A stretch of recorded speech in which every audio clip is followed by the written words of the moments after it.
তো আজকে যেটা আমরা নিয়ে ডিসকাস করব সেটা হচ্ছে জিন লাইব্রেরি। তো লাইব্রেরি মানে জানি আমরা যেখানে হচ্ছে সমস্ত রকমের ইনফরমেশন থাকে, আর জিন লাইব্রেরি মানে হচ্ছে যেখানে জিনের ইনফরমেশনগুলো থাকবে, তাই না? জিন লাইব্রেরি অ্যাকচুয়ালি আর টু টাইপস, যেটা হচ্ছে তোমার জিনোমিক লাইব্রেরি আর সিডিএনএ লাইব্রেরি। তো জিনোমিক লাইব্রেরি মানে আমরা জানি যেখানে তোমার টোটাল জিনোম, মানে যেখানে তার কোডিং, নন কোডিং রিজিয়ন, তারপরে তার রাইবোসোম বাইন্ডিং সাইট, তার প্রমোটার সাইট, তার অপারেটর সাইট, সমস্ত জিনিসগুলো থাকবে, তাই না? আর সিডিএনএ লাইব্রেরিটা কি? সিডিএনএ লাইব্রেরিটা আমরা জানি যে সিডিএনএ মানেটা কি। সিডিএনএ মানে হচ্ছে তোমার এমআরএনএ থেকে যেটা আমরা ডিএনএটা পাই সেটা হচ্ছে সিডিএনএ। তাহলে ম্যাচিওর এমআরএনএ জেনারেলি যেটা তোমার কনসিস্ট করে সেটা হচ্ছে এক্সনসগুলো অনলি, তাই না? তো এক্সনস মানে হচ্ছে তোমার কোডিং রিজিয়নগুলো, মানে যেখান থেকে একটা অ্যামাইনো অ্যাসিড কোড হবে। তো তার কমপ্লিমেন্টারি যেটা ডিএনএ সেটা হচ্ছে তোমার সিডিএনএ বলি আমরা সেটাকে। তো তাহলে সেখানেও তোমার হচ্ছে কোডিং রিজিয়নগুলোই থাকবে বা ফাংশনাল তোমার জিনগুলোই থাকবে। তো সেইটা হচ্ছে সিডিএনএ লাইব্রেরি। আর এখানে হচ্ছে সমস্ত রকমের ইনফরমেশন থাকবে জিনোমিক লাইব্রেরির ক্ষেত্রে। জিনোমিক লাইব্রেরি অ্যাকচুয়ালি তোমার সমস্ত রকম অর্গানিজমসের ক্ষেত্রে তোমার এই লাইব্রেরিটার মধ্যে সমস্ত রকম অর্গানিজমের ইনফরমেশন রয়েছে। আর জেনারেলি ইউক্যারিওটদের ক্ষেত্রে তোমার সিডিএনএ লাইব্রেরির মধ্যে ইউক্যারিওটদের ইনফরমেশনগুলো তোমরা পাবে। এবার প্রসেসটা জেনে নিই দুটো লাইব্রেরির ক্ষেত্রে কিভাবে দুটো লাইব্রেরি কনস্ট্রাক্ট করতে হয়, ঠিক আছে? তো জিনোমিক লাইব্রেরি কনস্ট্রাক্ট করতে গেলে যেটা করতে হয় সেটা হচ্ছে একটা জিনোম, এখানে যেটা আমি ডিএসডিএনএ দিয়ে ডিনোট করেছি। তো একটা ধরো টোটাল জিনোমকে মাল্টিপল রেস্ট্রিকশন এনজাইম দিয়ে ডাইজেস্ট করাতে হয়। শুধু জিনোম নয়, যে আমরা ভেক্টরগুলোতে দিয়ে ক্লোনটা করব সেটাকেও মাল্টিপল রেস্ট্রিকশন এনজাইম দিয়ে ডাইজেস্ট করতে হয়। তাহলে মাল্টিপল রেস্ট্রিকশন এনজাইম দিয়ে যখন আমরা ডাইজেস্ট করছি, এখানে এই যে অ্যারোগুলো দিয়ে বোঝাতে চাইছি যে এখানে তোমার কাট সাইট রেস্ট্রিকশন এনজাইম দেয়। তো তার মানে ওরা র্যান্ডম কাট করবে, কোথায় করবে কেউ জানে না, তাই না? মাল্টিপল রেস্ট্রিকশন এনজাইম দিয়েছি, তাহলে সে তো মাল্টিপল জায়গায় গিয়ে কাট করবে। তাহলে ফ্র্যাগমেন্টগুলো যেগুলো পাবো আমরা সেগুলো হচ্ছে মাল্টিপল ফ্র্যাগমেন্ট, এরকম কোনোটা, তাই না? যা খুশি পাবো। তো যাই হোক, এখানে আমি কিছুটা দেখিয়েছি জাস্ট একটু বোঝানোর জন্য যে ধরো এই রেস্ট্রিকশন এনজাইমটা যখন কাটলো তখন আমি একটা ফ্র্যাগমেন্ট পেলাম, তারপরে এই রেস্ট্রিকশন এনজাইমটা যখন কাটলো তখন দুটো ফ্র্যাগমেন্ট পেলাম, তারপরে এটা যখন পেলো তখন তিনটে, এরকম করে মাল্টিপল পাবো। তো আমরা এইটা ভাবতে পারি না যে মানে এই ক্ষেত্রে যে আমরা যে ফ্র্যাগমেন্টগুলো পাবো সেগুলো হচ্ছে তোমার কোডিং রিজিয়ন পাবো, তাই না? মানে ওই যে সিকোয়েন্সটা পাবো সেটা যে কোডিং সিকোয়েন্স তা কিন্তু নয়, সেখানে কোডিং সিকোয়েন্সও থাকতে পারে, নন কোডিং সিকোয়েন্সও থাকতে পারে, আবার কিছু জিনের হাফ পোর্শন থাকে সেরকমও তোমার ফ্র্যাগমেন্ট থাকতে পারে। তো যাই হোক, সেই সমস্ত ফ্র্যাগমেন্টগুলোকে আলটিমেটলি কি করবো আমরা? ক্লোন করবো একটা ভেক্টরের মধ্যে ইনসার্ট করে, তারপরে লাইগেজ দিয়ে সিল করে এবং সেটাকে ট্রান্সফর্ম করব ব্যাকটেরিয়াল সেলের মধ্যে। তো সেই ব্যাকটেরিয়াল সেলগুলো যখন রিকম্বিনেন্ট ডিএনএটাকে ওরা যখন আপটেক করবে এবং সেটাকে যখন ওরা ব্যাকটেরিয়াল ডিভিশন করবে এবং আলটিমেটলি যখন আমরা ক্লোনটা পাবো, মানে এই সমস্ত রিকম্বিনেন্ট ডিএনএ ক্যারি করা যে ক্লোনটা পাবো, তো সেই ক্লোনটা পাওয়ার পর আমাদেরকে যেটা দেখতে হবে সেটা হচ্ছে আমাদের নিডটা কি, মানে আমরা কোন সিকোয়েন্সটা জানতে চাইছি, তাই না? একটা করে তো আমাদেরকে দেখতে হবে যে হ্যাঁ আমি এই জিনিসটা জানতে চাইছি, এই জিনিসটা আমার কোন ব্যাকটেরিয়াল কলোনিগুলোতে রয়েছে, তাই না? তাহলে প্রথমে যেটা তোমাকে একে একে আউট করতে হবে সেটা হচ্ছে রিকম্বিনেন্ট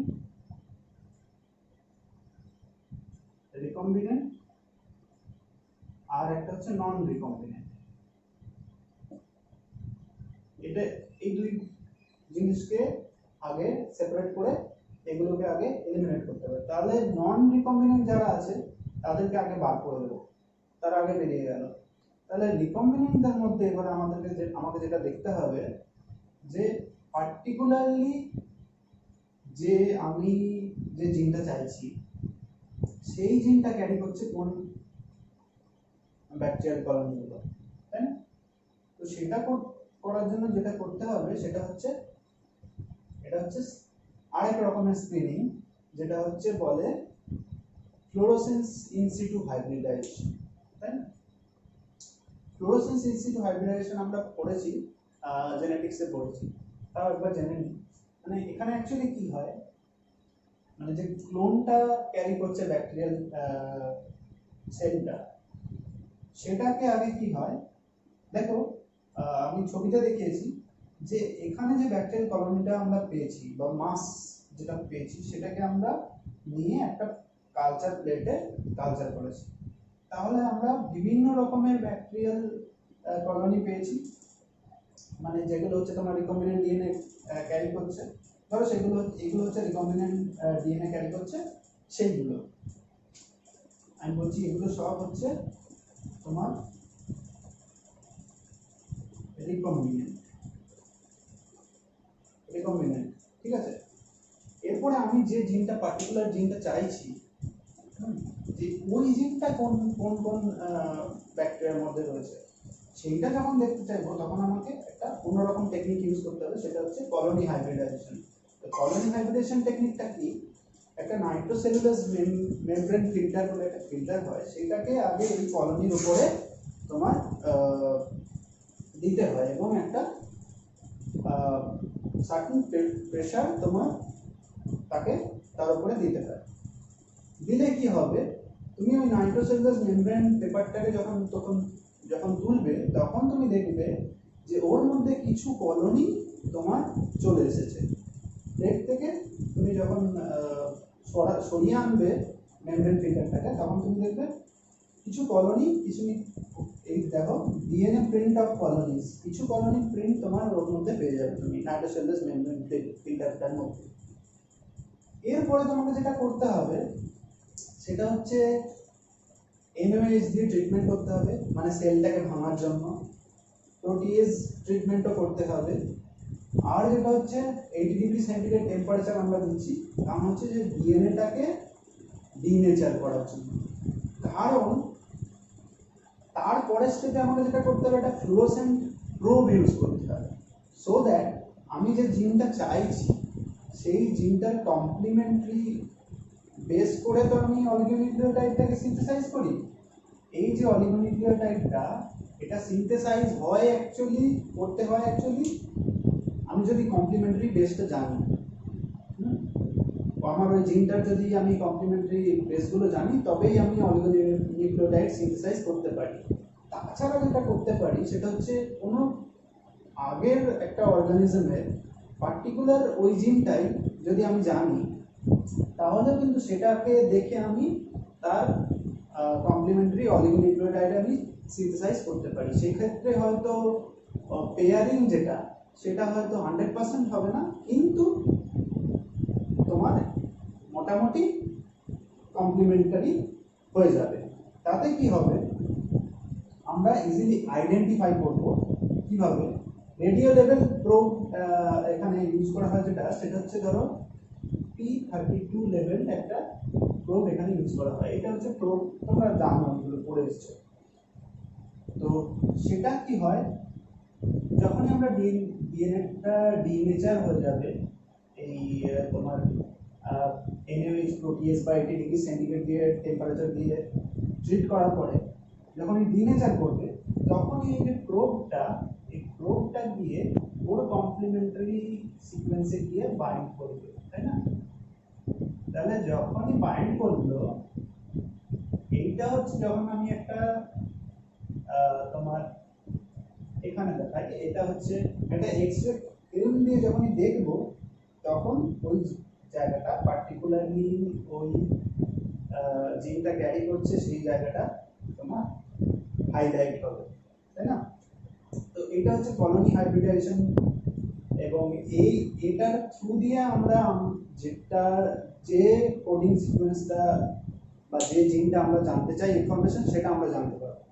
এরপর হচ্ছে সিডিএনএ লাইব্রেরিতে চলে যাই। সিডিএনএ লাইব্রেরিতে আমি বললাম যে ম্যাচিওর এমআরএনএ। ম্যাচিওর এমআরএনএ মানে কি? ট্রান্সক্রিপশন প্রসেস আমরা পড়েছি। তো ট্রান্সক্রিপশন প্রসেসে কি হয়, এমআরএনএ তৈরি হয় ডিএনএ থেকে। তারপরে কিছু হয় post transcriptional modification. Post transcriptional মডিফিকেশনগুলোর মধ্যে কি আছে? ক্যাপিং রয়েছে, টেলিং রয়েছে, স্প্লাইসিং রয়েছে, এরকম অনেক রয়েছে। তো এর পরে যেটা আমরা পাই, পুরো প্রসেসটার পরে, মানে ক্যাপিং, টেলিং, স্প্লাইসিং এর পরে যেটা পাই সেটা হচ্ছে ম্যাচিওর এমআরএনএ। সেই ম্যাচিওর এমআরএনএ এর মধ্যে তার মানে কি রয়েছে? অনলি রয়েছে এগুলো হচ্ছে ফাংশনাল জিন, বা এটা তুমি বলতে পারো পুরোপুরি হচ্ছে এক্সনস, মানে কোডিং রিজিয়ন গুলো ক্যারি করছে। তো জেনারেলি আমরা যখন জানি যে পলি এ টেল রয়েছে একটা ম্যাচিওর এমআরএনএ এর মধ্যে, তো সেটার থেকে আমাকে তো প্রথমে ক্লোন করতে গেলে কি করতে হবে? ডিএনএ তৈরি করতে হবে। তো এমআরএনএ বা আরএনএ থেকে যদি ডিএনএ তৈরি করতে যাই, তাহলে আমাদের যে এনজাইমটা লাগে সেটা হচ্ছে রিভার্স ট্রান্সক্রিপ্টেজ। সেই রিভার্স ট্রান্সক্রিপ্টেজ ও কাজ করবে কখন? যখন ও একটা 3' হাইড্রক্সিল গ্রুপ পাবে। সেই 3' হাইড্রক্সিল গ্রুপটা প্রোভাইড করে হচ্ছে এই অলিগো ডিটি প্রাইমারটা। এই অলিগো ডিটি প্রাইমারটা প্রথমে আমাদেরকে আগে বসাতে হবে, অলিগো ডিটি প্রাইমার। তো তারপরে কি হয়, এই রিভার্স ট্রান্সক্রিপ্টেজ এনজাইমটা কাজ করতে পারে। তো তখন ও প্রসেস করবে, এটাকে রেখে কোড করবে। কোড করলে যেটা তৈরি হবে, একটা এমআরএনএ সিডিএনএ হাইব্রিড তৈরি হবে, তাই না? এটা এরকম ভাবে হয়। তো আমি একটু বাজারে করছি, এটা এরকম ভাবে হয় জিনিসটা। তো এরপরে কি করতে হয়, এরপরে একটা আরএনএস এইচ দিয়ে ট্রিট করতে হয়, যাতে কিনা এমআরএনএটা ডিগ্রেড করবে। দেখো এখানে এমআরএনএটা খেয়ে ফেলেছে ও, আরএনএস এইচ, তাহলে এমআরএনএটা ডিগ্রেড হলো। তো এমআরএনএ যদি ডিগ্রেড হয়ে যায়, তার মানে পড়ে থাকলো অনলি সিডিএনএ। এরপরে এই সিডিএনএটাকে আমি সিঙ্গেল স্ট্র্যান্ডটাকে আমি ডাবল স্ট্র্যান্ডেড বানাবো হচ্ছে ডিএনএ পলিমারেজ ইউজ করে। তো যে ডাবল স্ট্র্যান্ডটা পেলাম, ঠিক আছে, তো সেই ডাবল স্ট্র্যান্ডের মধ্যে কি অনলি হচ্ছে আমার কোডিং রিজিয়নটা রয়েছে, তার মানে সেখান থেকে আমি কিছু বাদ দিতে পারবো না। তাহলে যেটা আমাকে করতে হবে, আইদার এখানে পিসিআর করে আমাকে কিছু সিকোয়েন্স বাড়াতে হবে, যেগুলো হচ্ছে রেস্ট্রিকশন সাইট ক্যারি করবে কোন একটা রেস্ট্রিকশন এনজাইমে। না হলে যেটা করতে পারি সেটা হচ্ছে লিঙ্কার ডিএনএ অ্যাড করতে পারি। লিঙ্কার ডিএনএ হচ্ছে এরকম হাতের মতো, ঠিক আছে, এরকম হাতের মতো হয়, মানে জেনারেলি দেখতে এরকম হয়। এবারে এর মধ্যে কি হয়, ধরো ওভারহ্যাং বেসেস রয়েছে, তাই না, এদিকেও রয়েছে এদিকেও রয়েছে। তো এই ওভারহ্যাং বেসগুলো কিন্তু আমার জানা। এবারে ধরো একটা রেস্ট্রিকশন এনজাইমে, তো সে যখন কাজ করছে তার যে ওভারহ্যাং তৈরি করছে সেইগুলো আমার জানা মোটামুটি। তো এই দুটো কমপ্লিমেন্টারি হবে, সেই রকম রেস্ট্রিকশন এনজাইম দিয়ে তখন আমার ভেক্টরটাকে আমাকে কাট করতে হবে, দিয়ে আলটিমেটলি এটাকে ক্লোন করতে হবে, মানে আবার এই জায়গায় ফিরে এলাম। তারপরে একই প্রসেস আবার চলতে থাকবে। বোঝা গেছে? এই হলো তোমার জিনোমিক ডিএনএ আর সিডিএনএ লাইব্রেরি কনস্ট্রাক্ট করার পুরো প্রসিডিওর। এরপরে যা কিছু জিজ্ঞাসা তোমরা করো।